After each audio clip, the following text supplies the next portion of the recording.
Welcome to another episode of 180 Podcast, brought to you by Workforce 180, the nation's #1 training and consulting organization, where everything we do is in workforce language, and specifically for workforce professionals. I'll be your host today, Doug Foresta, Director of Podcast Services for Workforce 180, and my special guest is Dr. Frank Farley, a professor at Temple University and former president of the American Psychological Association, as we discuss making resolutions in a post-pandemic world. Enjoy the episode. Hello and welcome to the program. This is Doug Foresta, and with me today, I have a very special guest, Dr. Frank Farley. He is a professor at Temple University. He's also the former president of the American Psychological Association, and we're going to be talking about making resolutions in a post-pandemic world. Dr. Farley, thank you so much. Thanks for joining me. You're welcome. So I did mention that you are a professor at Temple University, and you're the former president of the APA, the American Psychological Association. Anything else you want listeners to know or kind of about you? Well, I've been in the field a long time. I grew up in northern Alberta in Canada, and I never thought I'd end up in the world of psychology. My father, nobody in my family went to college. We had a big family. There were 4 kids and parents and grandparents. So I was the first and one to go to college. My father was a grade 6 dropout because he had to work on the farm, and things like that. And then I went and got my doctorate in England. There's that long connection between Canada and Great Britain, and so I decided to go to the University of London Institute of Psychiatry, where I got a doctorate. And then looking around the world of psychology, I realized that, the center of psychology basically is in the United States. It's by far the biggest, greatest number of psychologists and so on. And so I decided to emigrate to the great USA, and I've been here ever since. And I've taught at University of California at Berkeley, University of Wisconsin in Madison, and now the Temple University in Philadelphia. And I really like Philadelphia, and it's become a very important historical city at this very minute because that's where the Constitution was written. And we hear about the Constitution almost every day of the week recently. Yes. And so Independence Hall is here in Philadelphia. And so I'm enjoying living in this very historic city. And I'm delighted to be on your podcast. Thank you. Thank you so much. So, so what I'd love to get into is this idea of, I love this topic about making resolutions in a post-pandemic world. So 2020, I would say in retrospect, was probably not what very many people expected. And then as we then go into 21, would it be fair to say, I think people are kind of hesitant about trying to figure out what's going to happen this year. And I'm curious about, your thoughts about, first of all, do you think that the pandemic will change people's approach to resolutions? I think so, but we don't know exactly how. But the pandemic, I view it as 2 pandemics. The first one is the virological pandemic, the one you treat with a vaccine and with mitigation rules. The second pandemic, which is following upon the heels of the first one, is the psychological pandemic. Mm-hmm. The fallout from lockdown, the fallout from so many rules of behavior, and the closures of thousands of businesses, and all of the restrictions that have been put upon a very freewheeling democracy like America in a way that we really have basically never seen before. So many rules in our lives now, and things we are said we should not do or can't do. This is a year like no other, 2020, in recent memory. And we don't know exactly the long-term consequences, but from the psychological perspective, we're looking toward a lot of impact on everyday life. You mentioned, one of the things I know you mentioned was this idea that change or trying to change can bring benefits even if we fail. I thought that was really interesting. Can you elaborate upon that? Well, successful people fail. Successful people are not always successful. One ingredient in their success is how they actually handle failure. And do they learn from failure? And, one important thing in life is you make errors, but you learn from those errors and you get rid of the errors so you don't do them next time.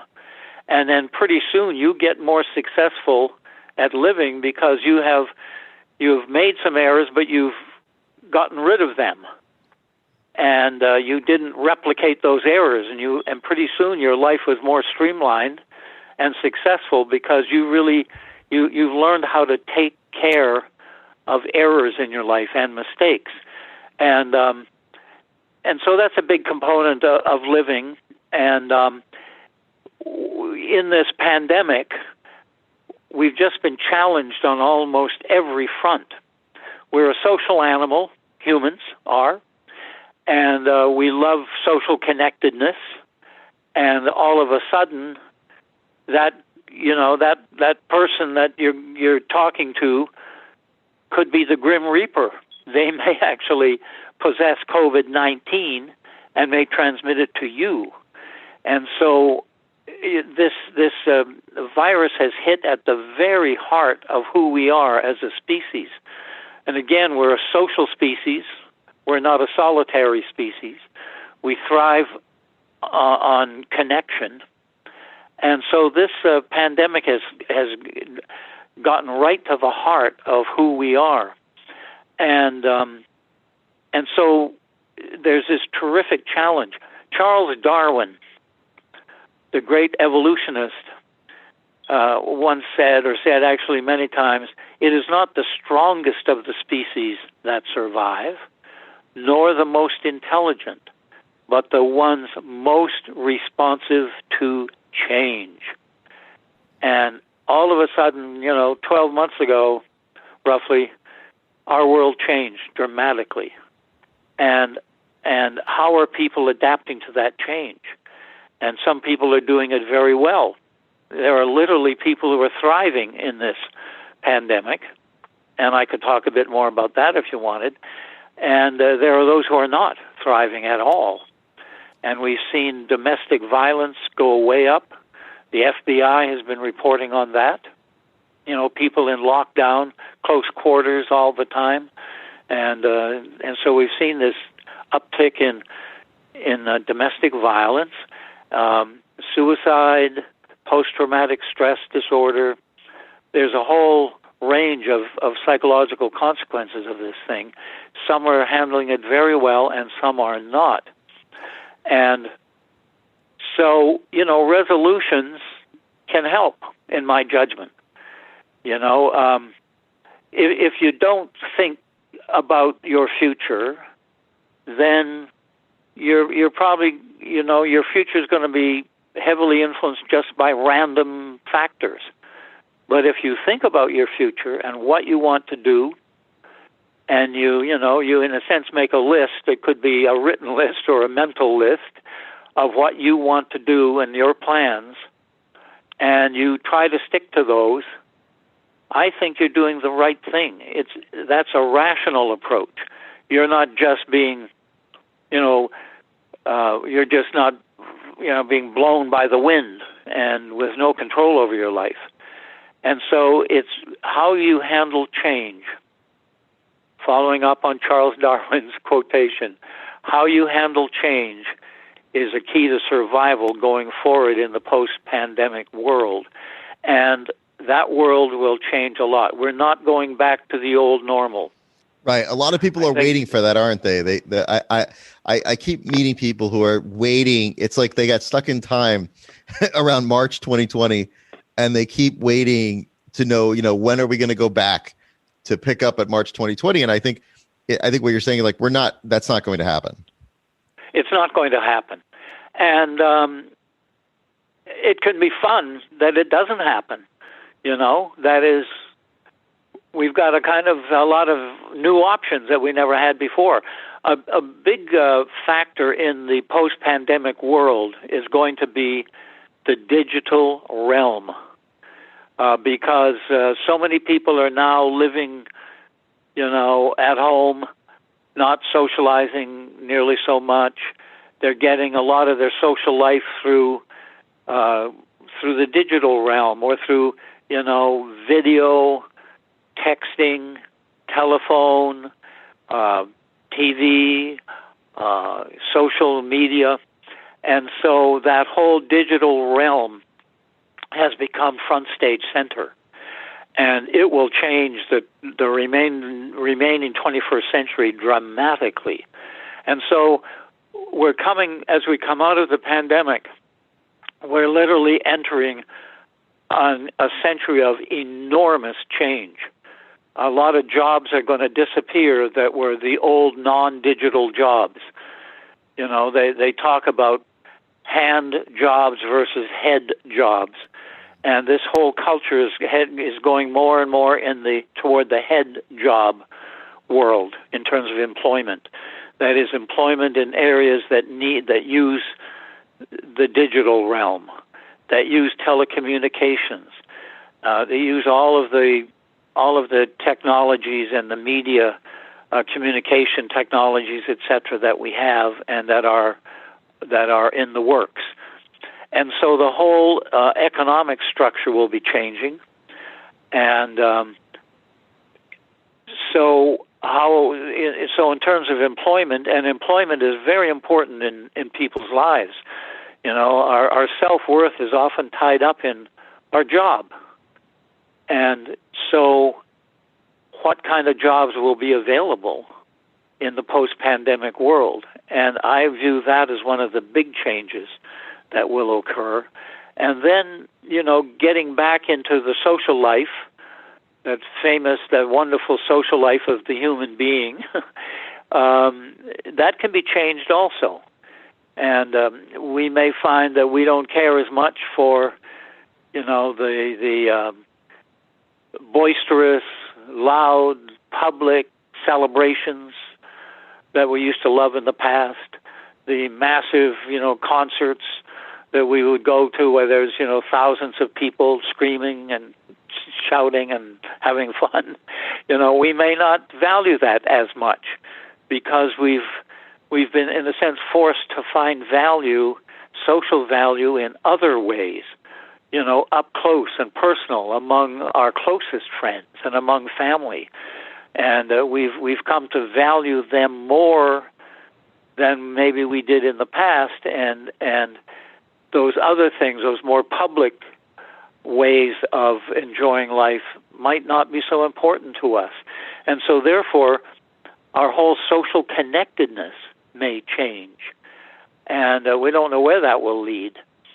So at almost every level, this little COVID-19 beast has really changed a lot. It's changed the world. We've found true cases of heroism in our healthcare system, and we found true cases of anti-heroism, people who simply won't follow the health rules that will save their life and the lives of other people. They just reject that. And so we've experienced a lot of the extremes of human nature. Each one of us has seen it. And so we will be, I think, a wiser species coming out of this thing because of what we've seen, what we've experienced, how we've interpreted it, and what decisions we've made about living our own lives. Well, I have to ask you because I love what you're saying, and the way in which we have to engage change, how much our whole lives have changed. So I have to ask you, I can't possibly end this conversation without asking you what is a big question, but hopefully maybe can chunk it down a little bit, which is, you mentioned about how you see some people thrive through that change and other people have really struggled. Can you just share with us a few of the factors that in your, that help us thrive through change? Well, we don't know a lot. We can see people thriving through change, but there's so many differences between each person in the way that they do it. And so it's hard to say that there's just one or two ingredients. One of the things about human behavior, Doug, is that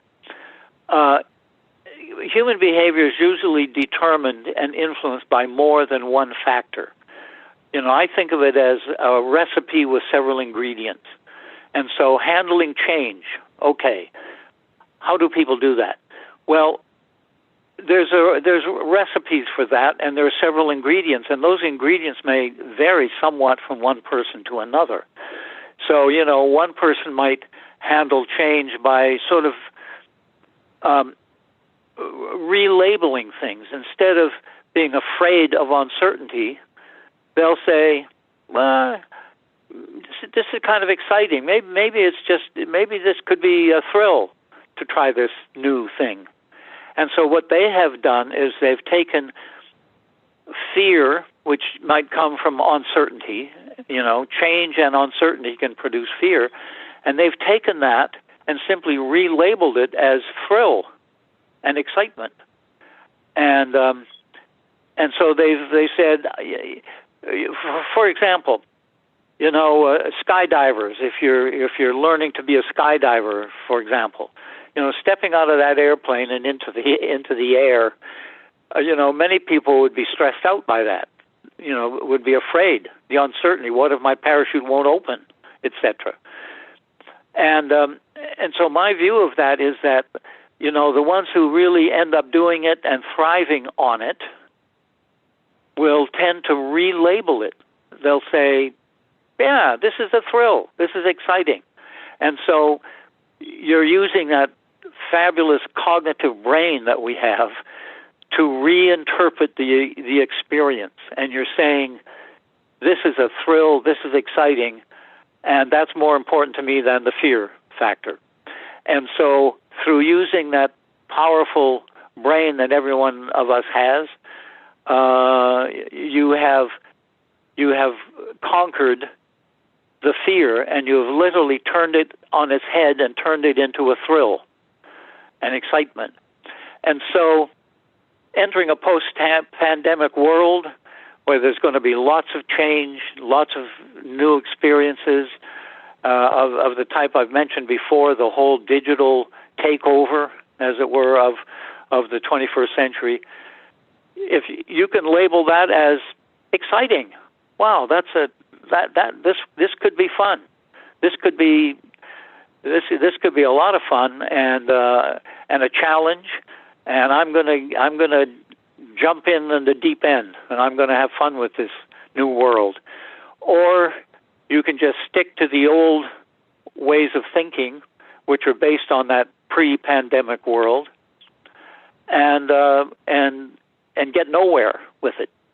And all you're doing is fretting over what was lost, and you're living in the past.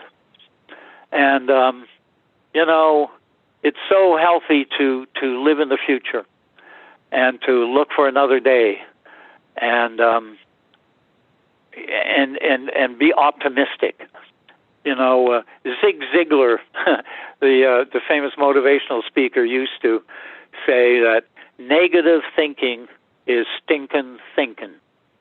And I agree totally with that. There's no future in negative thinking. And coming out of this pandemic, view life as like a whole fresh opportunity at so many different levels. And it's like a brave new world, and get right into it. And you pull on your strengths. Here's an interesting thing, Doug. We've all heard of post-traumatic stress. Yes. Very famous psychological disorder, post-traumatic stress disorder. However, there is also something called, and we're studying this more and more, post-traumatic growth, in which you come out of trauma stronger than you were before. And, there's that old idea that what doesn't kill you makes you stronger. And I think that'll apply to many people coming out of this pandemic. they will actually be stronger. They've made it through. They got to the end game, and they will be stronger people for it. And so going back to the old normal, I think, is just is off the list. Forget it. We're not going back. We've had this cataclysmic experience this year. It looks like we'll probably go through about one more year of this, or thereabouts. And we've had all of the political things happening in America as well. So we can look at ourselves down the road as survivors. And we survived the political changes that were very dramatic. We survived a lot of the public disturbances that have occurred and the public problems that have confronted our society. And we've dealt with one of the worst viruses in human history, and we're still ticking. And that is gold psychologically, to feel that way. You made it. You got through to the end game, and now there's this brave new world, and jump into it, and let's go.